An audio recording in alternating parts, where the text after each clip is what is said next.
After that night, Ava started noticing him. Sometimes she'd see him riding past her street. Sometimes he delivered to her building again. Every time, she greeted him with that quiet smile. And slowly, without planning it, they began talking. Not flirting, not confessing, just talking. About the city, about dreams, about fears. Ava learned he wanted to become a mechanic someday. Luis learned she wrote code to escape loneliness. Their conversations were short but real, more real than anything in Ava's privileged world. But unequal love is never simple, not when the world is watching. One evening, Ava's coworker saw her talking to Luis outside the building. The next day, rumors started at her workplace. Why was she talking to a delivery guy? Was he her secret boyfriend? Was she being reckless? Someone even joked, "Be careful, Ava. Guys like that only want green cards." Luis didn't hear the joke, but Ava did, and it hurt her more than she expected. Later that week, Ava's mother found out too. She wasn't cruel, just realistic in the way privileged people think they're being helpful. "Sweetheart," her mother said carefully, "you can be kind to people without inviting them into your life. You live in two different worlds. It can't work." Ava didn't respond, but the words stayed in her chest like a stone.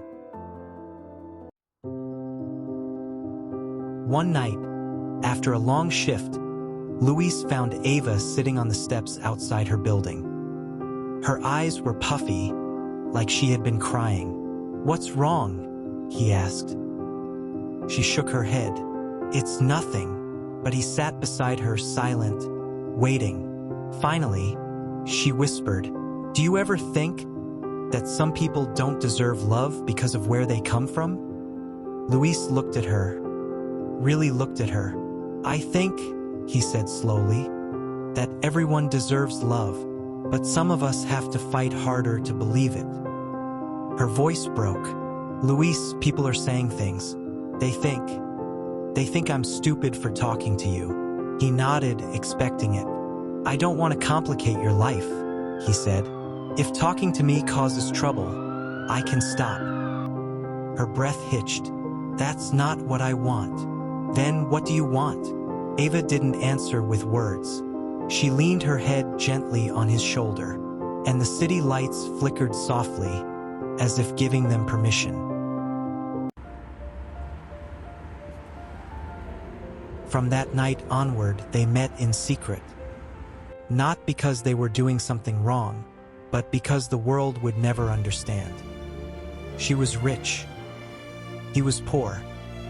She had a future guaranteed. He lived day to day.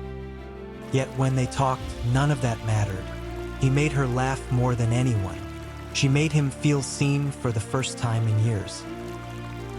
One evening, they sat by the LA River, legs dangling over the concrete edge. Ava said, "Do you ever think about leaving LA?" Luis nodded. "Every day, but I can't. My sister depends on me, and now you're here." A blush warmed her face. He continued softly, "Ava, I know we're different. I know the world won't make space for us easily. But if you want this, I'll fight for it." She took his hand. "I want this," she said. Their biggest challenge came unexpectedly. Luis was stopped by LAPD one night for a broken taillight. 10-4-12. His lack of proper documentation nearly got him detained. He called Ava from the station, voice shaking. I think they're holding me." Ava didn't think twice. She called her father, the Hollywood lawyer. He arrived within minutes. By midnight, Luis was released. As they stepped outside, Luis broke down for the first time. "I don't belong in your world," he whispered. "I almost disappeared tonight. People like me disappear all the time." Ava wiped his tears with both hands. "Then I'll stand between you and the world," she said. "I'm not scared." And something inside him shattered beautifully, the belief that he didn't deserve someone like her.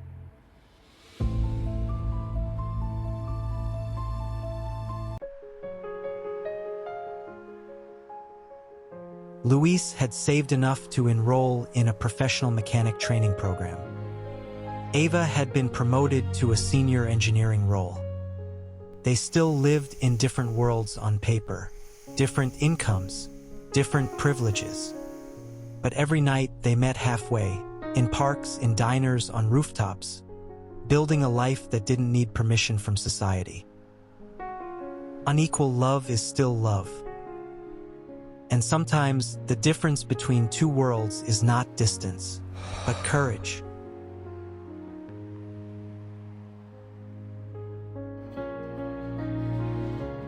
Thanks for viewing. Hope you've watched the first part of this story. Stay tuned for more unequal love stories that remind us what love truly means.